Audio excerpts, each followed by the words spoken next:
Everyone, welcome back to another video. Today we are taking a look at the new LEGO Star Wars ARC-170 fighter. This is set 75402 ARC-170 Starfighter ages 9+ with 497 pieces.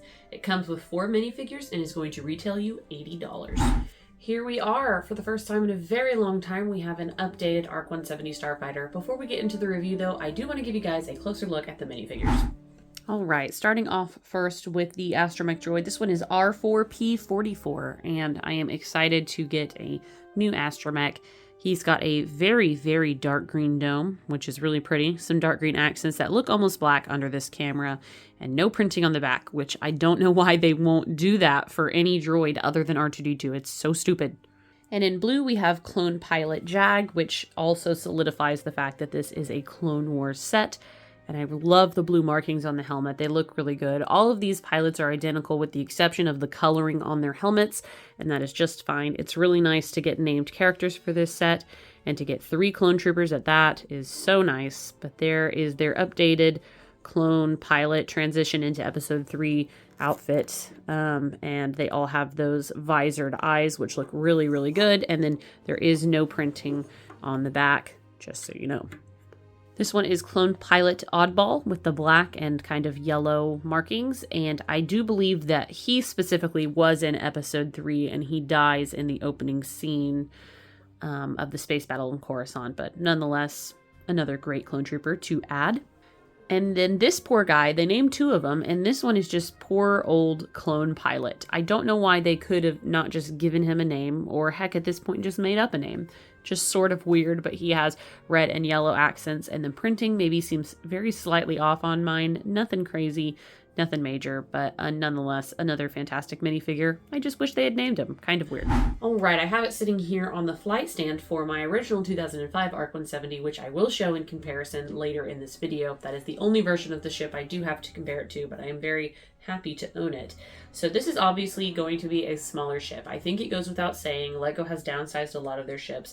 That is a move that personally I am okay with, and it is simple as the fact of smaller ships means I can fit more into my LEGO display. I don't personally care to have gigantic starships. That's why I don't get UCS sets very often, because I'm more of a play scale, play set type of LEGO collector personally. So this size for the ARC-170 is completely fine with me. I actually like the size better than the original, but I will show you guys here in just a minute. So taking a look at the ship, obviously it is known for its kind of like butterfly, like triple, maybe firefly, triple wing thing going on, which is actually really, really cool. So this is like an attack mode, and it also does have a flight mode. We'll get into the mechanics of that in just a moment.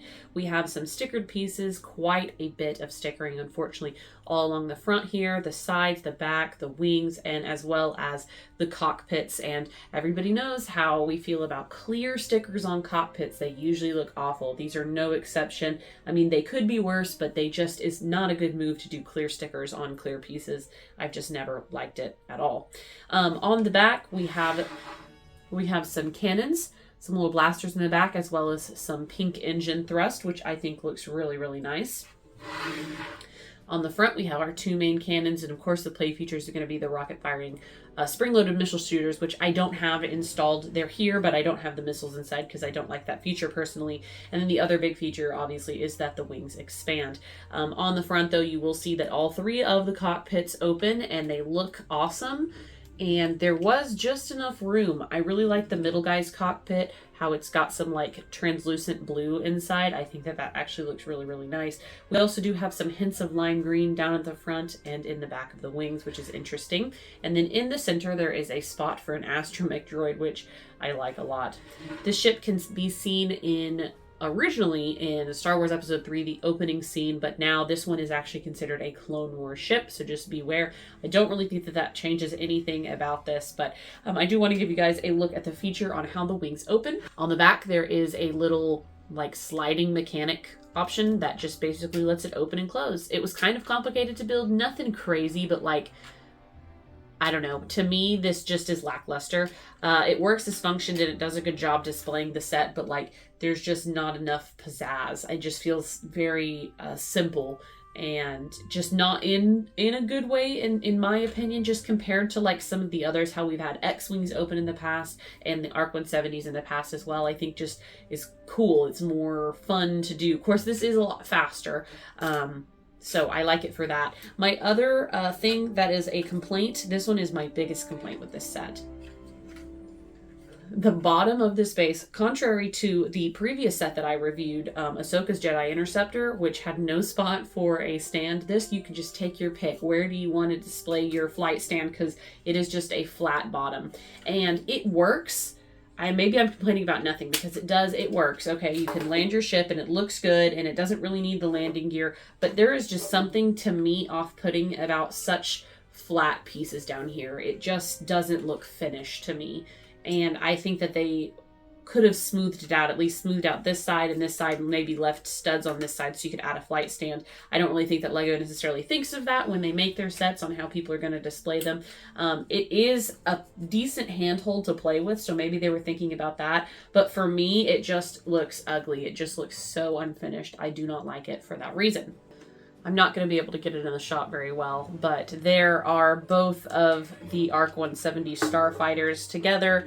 The 2005 one is definitely larger, and you're pretty much going to be paying less for a larger ship back in 2005, as was pretty common. Less specialty pieces. There's a lot more work that goes into opening the wings, though I don't necessarily love the system for it. To me, it just was cooler than this version, and you can kind of hopefully I can get in the camera angle, see the differences. And they kept it pretty close. I think I've built a couple things wrong on this as I look towards these back two cockpits, so don't judge me too harshly. But I definitely think that they have paid homage to the original pretty well. Definitely some better angles in this, cleaner overall, but like the front engines here are so much cooler in my opinion on the old ARC-170. So kind of neat to see both of them together. Yeah, the other one is quite large, but I think LEGO did a really good job remaking this ship. I think that overall it is better than the 2005, nostalgia aside, because I never initially owned this set. Though there are some more interesting techniques, maybe more complicated building in the original 2005. So overall, guys, that is the review of this set, this long-awaited, very anticipated set. Let me know what you guys think in the comments below, and until next time, I will catch you guys in the next video. Bye.